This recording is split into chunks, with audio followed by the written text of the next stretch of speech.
હમણાં એક ભાઈના દાદા ગુજરી ગયા સાહેબ, તમે અમે ખરેખર ગયા. મેં કીધું દાદા કેમ કરતા ગુજરી ગયા? મને કે માયાભાઈ યોગ કરતા કરતા. અરે મેં કીધું યોગ થી તો આયુષ વધે. મને કે દાદો ગયો હું વધે?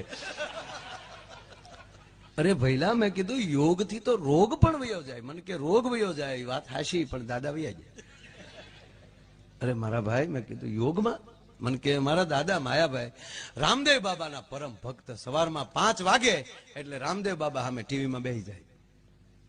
જેમ રામદેવ બાબા કે એમ અમારા દાદા ચાલુ કરે. તો તેથી રામદેવ બાબાએ ચાલુ કર્યું, સભી પદ્માસન લગાય. પદ્માસન વાળવાનું કીધું ને. એક તો અમારા દાદાના કે પગ સેન્ટિંગના હરિયા જેવા, પણ કડાકા મારીને પદ્માસન લગાવી દીધું. અને પછી રામદેવ બાબાએ કીધું ઊંડો શ્વાસ લ્યો. અને બાબાએ અમારા દાદાએ ઊંડો શ્વાસ લીધો અને આંખું બંધ થઈ ગઈ અને લાઈટ વહી ગઈ.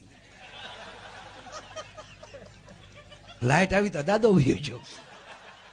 કારણ કે આજ્ઞા કીત હતા. બાબા કે રામદેવ બાબા કે શ્વાસ છોડો તો છોડે ને.